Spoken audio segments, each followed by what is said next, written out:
A lifetime of starting from literally poop to gold. If you would have told me that dozens of my friends would become self-made billionaires and that every 48 hours there's a new self-made billionaire, I wouldn't have believed it.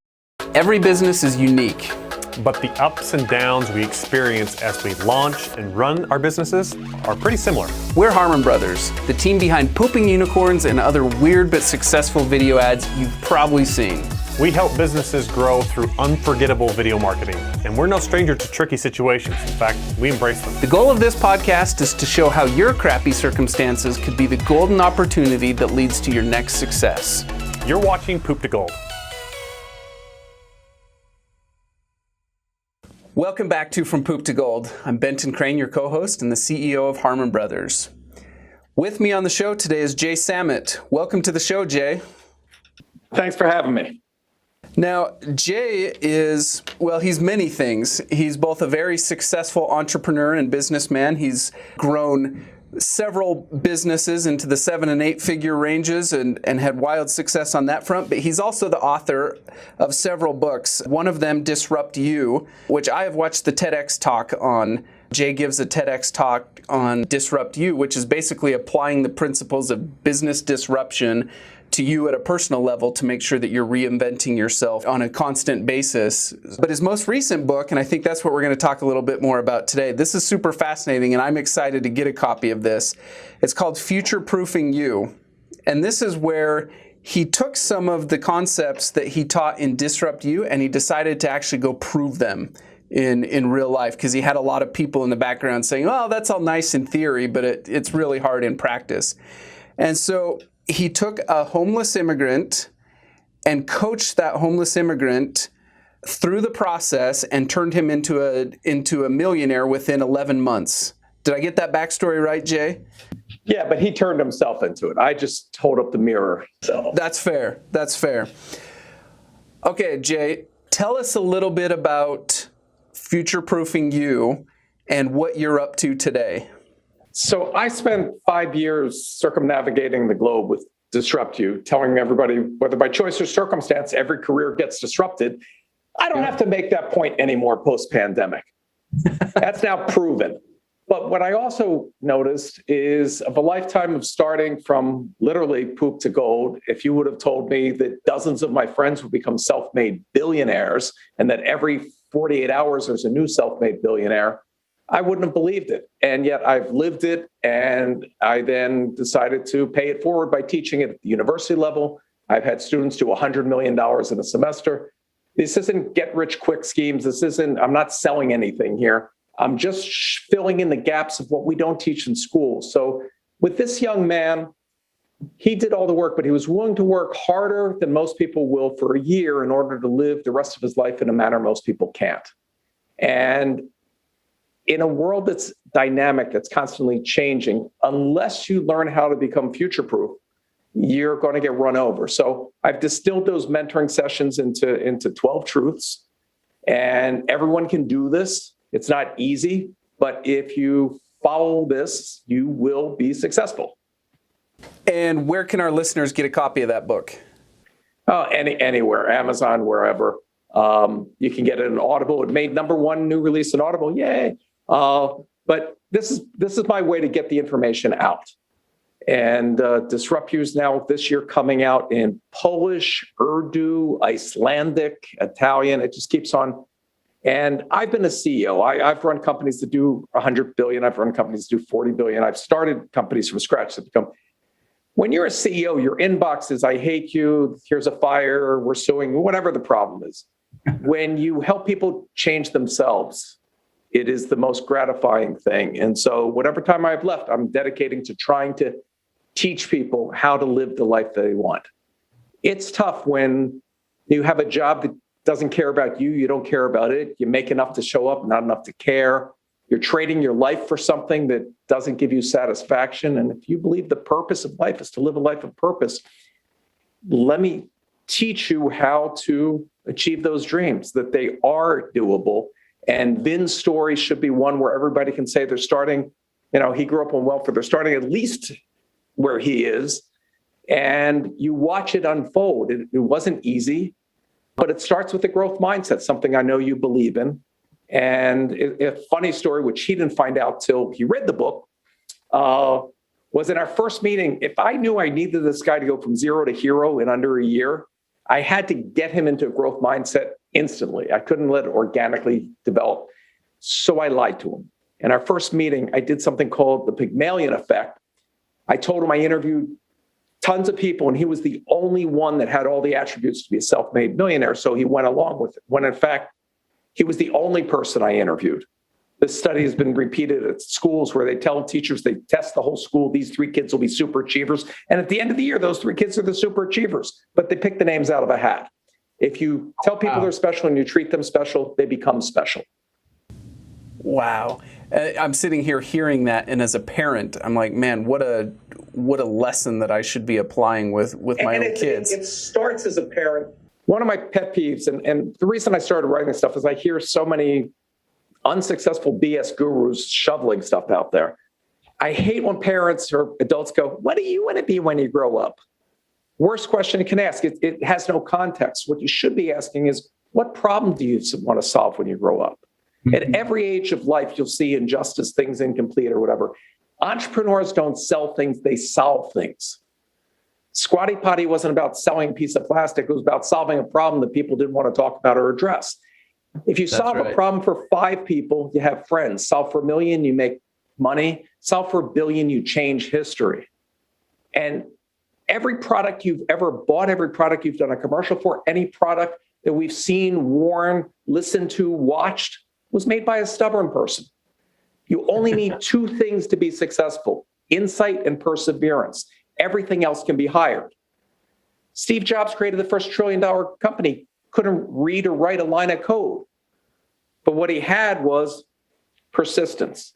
And in future-proofing you, I teach you how to take that persistence and cultivate it into passion. Passion will get you through the hurdles. I love this.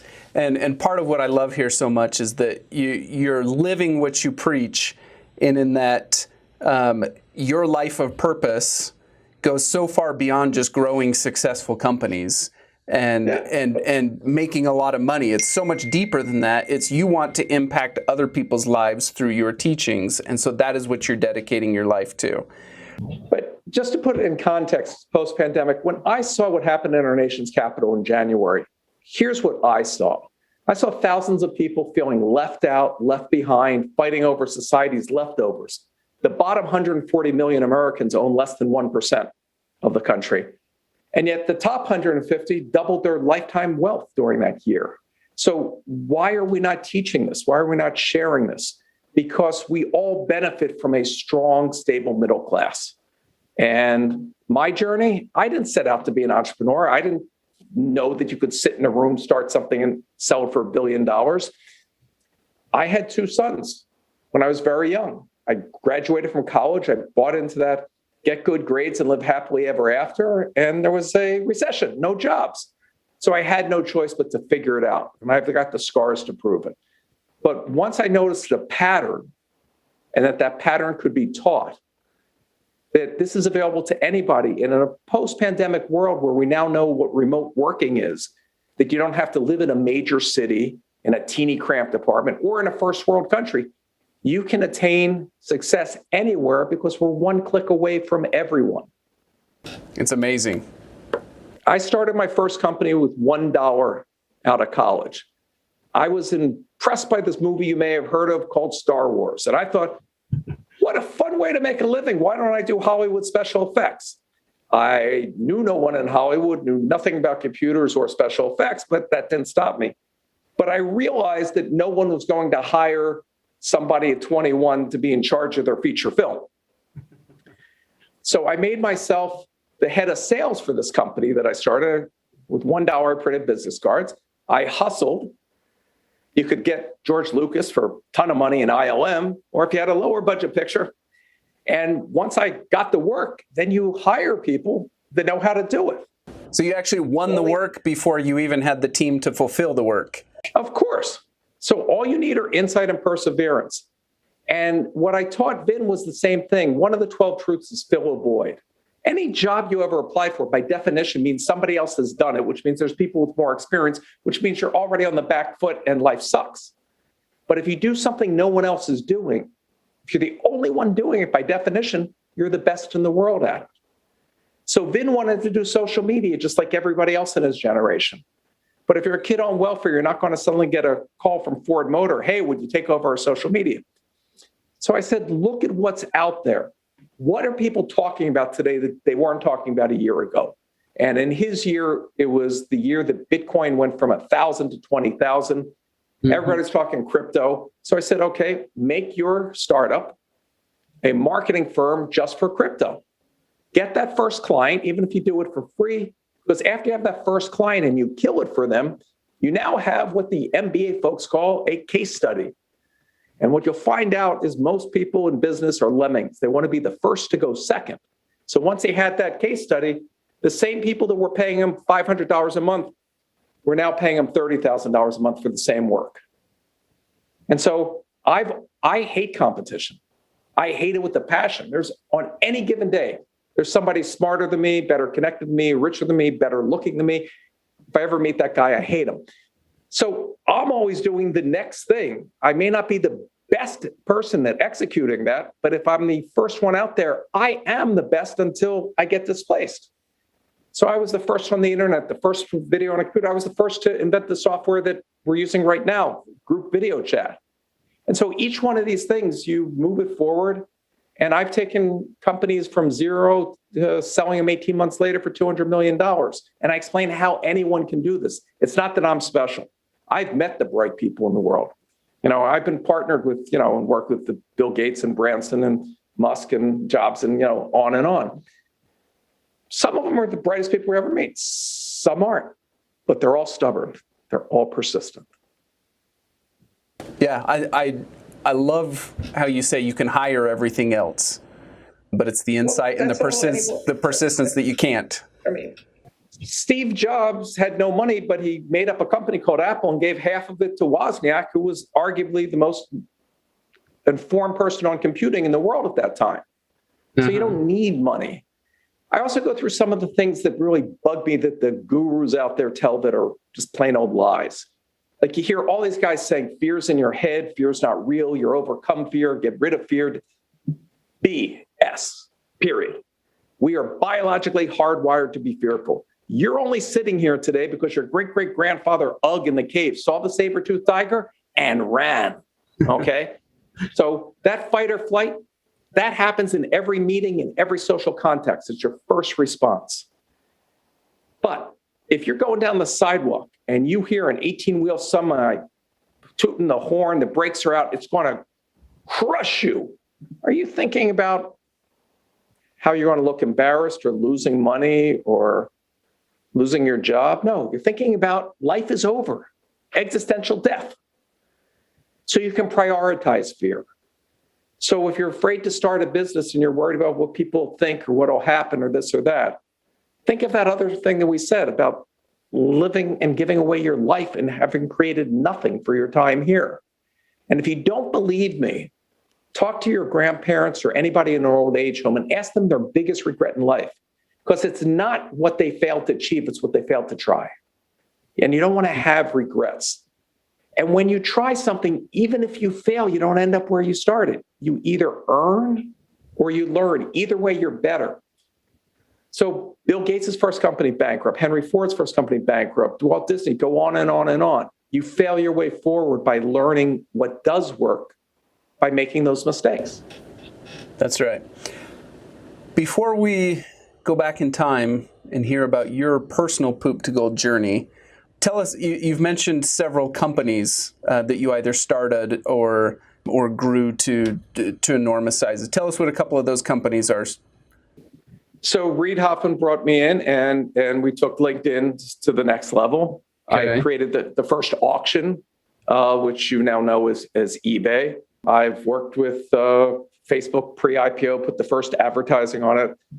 A lot of technical stuff. I've also run places like so, and I just stepped down as independent vice chairman of Deloitte, which is $44 billion a year. Yeah, that's actually where I started my career, was at Deloitte. So Every industry will be changed. Every industry will be disrupted. And half of all jobs in the US will disappear this decade. So that's why I have a sense of urgency in teaching people this. Everybody can imagine autonomous trucks, and there's no more truck drivers, which is the number one most common job on tax returns. But AI systems will replace accountants and audit and legal and middle management. Anything, when you raise minimum wage, anything that can be automated will be automated. That's right. I went into McDonald's in the 1980s. I noticed that their cash register didn't have numbers on it, had little pictures, medium shake, big shake. And I said, the average literacy of your customers is higher than the average literacy of your employees. Why not just put a touch screen and let the customers do it? And they go, why would we spend that money? Now that we have higher minimum wage, go to McDonald's today and it's touchscreen and an app. That's exactly right. So I've done this again and again and again, and I'm not special. I'm not smarter than the average bear. I'm pretty transparent in my books about my foibles and failings. I'm dyslexic, all right? But 1 out of 3 CEOs is dyslexic, so maybe it's a superpower in disguise. Wow. So if I can teach people how to find that in them, I don't do the work, they do it. But for some reason, your parents and teachers, your well-wishers, wanted to shield you from pain. So they steered you away from doing things. Get that secure job. There are no secure jobs. 100-year-old companies vanish overnight. It's the illusion of security that robs ambition. And so why listen to people that gave up on their dreams? Why work for somebody else to make their dreams come true? When do you matter? Don't you want a better life for your kids and your family? And if it is doable, if it is within your reach, then you have to say, why aren't you doing it? What is stopping you? And so I break it down step by step. There's free workbooks with both of my books. Just go to jaysamit.com and you can download them. So you can do the exercise and start mapping out your life that you want to lead. And I'll give you one of the secrets. Solve for others to solve for you. If you realize that entrepreneurs aren't selling things, but solving things, you have a problem. Odds are other people have that same problem. And once you figure out a solution, the rest becomes quite easy. I mean, no one ever went into a hardware store to buy a 1/4-inch drill bit. What they wanted was a 1/4-inch hole. They had to buy the drill bit. So right. If our world is dynamic, and one of the 12 truths that I share is a new $1 trillion opportunity, by full disclosure, Microsoft and Google are clients. I predict the future accurately because I hang out with the guys that are coding. So if the big guys are focused on the big pieces, they're leaving plenty of crumbs for you to make millions of dollars. Think 10 years ago. Could you live without your iPhone? 5 hours a day, the average person's looking at that screen. Yet 10 years ago when it came out, let me tell you 2 of the top 10 apps. The fart app and a game with cats, which is another way nobody saw OpenTable, Robinhood, or all the Uber, all the dozens of businesses that changed the world. Well, now we're not going to have the phone. We're going to have heads-up glasses. The phone stays in the pocket, and you now have heads-up displays that can solve so many more problems. You walk into a supermarket, the doctor told you have diabetes. Show me all the products that don't have sugar, and everything else will disappear. There's a company starting doing that. Oh, I parked at the airport a week ago. I don't remember where my car is. Here's a line that takes you to your car. You're going to create those apps. They built the 5G network. They built the edge computing. They built the witchcraft into these lenses, okay? You just have to solve one small problem. And guess what? There's millions and millions of other people that have that same problem. Yeah. I love it. All right. So take us back in time, Jay. You've had enormous amounts of success. But before all that success came, take us to one of those moments where things got really dark for you. So the darkest moment is when you're young, at 20, 21 years old, you know everything. You spend the rest of your life getting stupider. So taking you back in that time, because I'm on the wrong side of 50, computer screens were green with blinking white letters. And there was a contract for California was going to get the lottery. And the leading company made a little device with the green screen. You type in the numbers and you see the numbers. And that was going to be their kiosk, okay, for you to buy your own lottery tickets. I, not knowing how to raise money back then, not knowing anything, max out my credit cards, and my device is a full-size kiosk with a motion detector. You walk by in the supermarket, it goes, "Psst, what would you do with $1 million?" It has a touchscreen in 8 languages. It has video that shows the rich lifestyle. I mean, it was superior. Now, pause in the story. Unbeknownst to me at that time, but later, due to FBI surveillance cameras in a hotel suite, turns out one of the guys on State Senator Alan Robbins took a briefcase of $50,000 cash from my competitor and they were awarded the contract. Now, I don't know this at the time. I go up there, I fly up to Sacramento. I know I got the better machine. Life's going to be great. I'm going to be a gazillionaire. And I didn't get the contract. The other guys did. And I'm crestfallen. I am so broke when I land back at LAX. I put everything into that kiosk. I don't have enough money to take a cab home. And you're in debt. And I'm in debt. And I have 2 young kids, and my car is going to be repoed. Well, if you've been to LA, we're not known for mass transit. So nobody knows how to take a bus. So back then, they used to have little old ladies that manned these booths that would tell you how to get a bus to get to where you're going. I mean, I'm as low as I've ever been at that point in my life.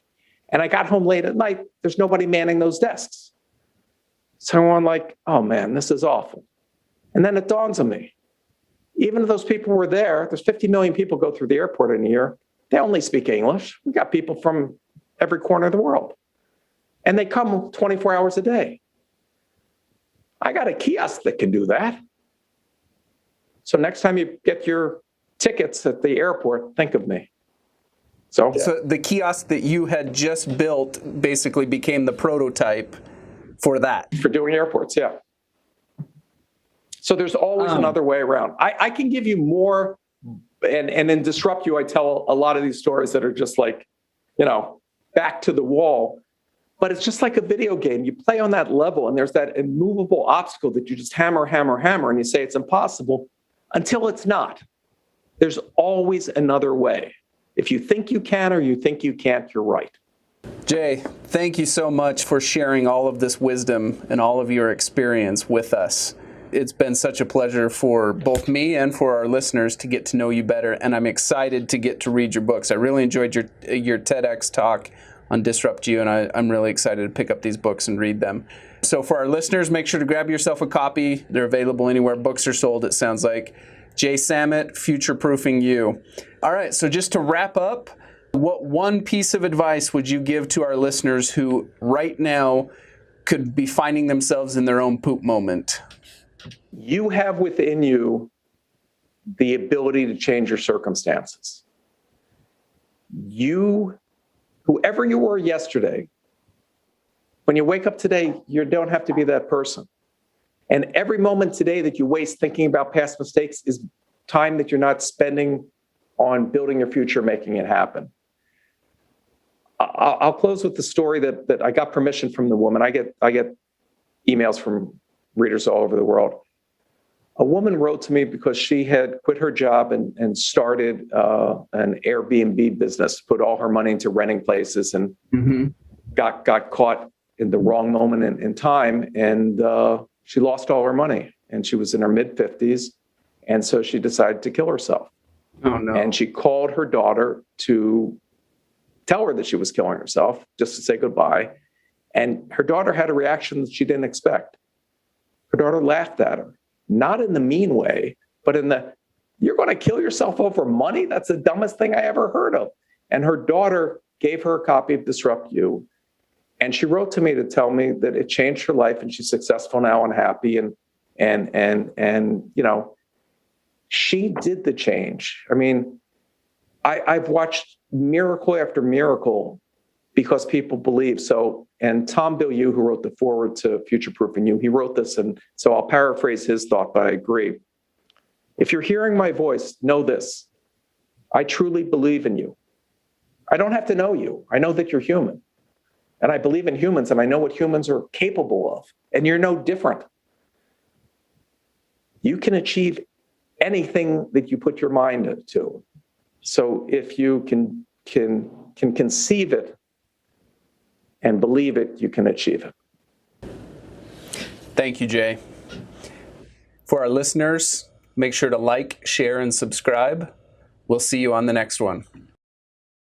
Has the marketing for your business plateaued? At Harmon Brothers, we offer a free marketing audit where we can go in and identify areas where you can level up so you can get back into rapid growth. Just go to harmonbrothers.com/audit and you can sign up for a free marketing audit today. Use our team's collective experience to turn your marketing weaknesses into strengths. Check it out. You won't be disappointed.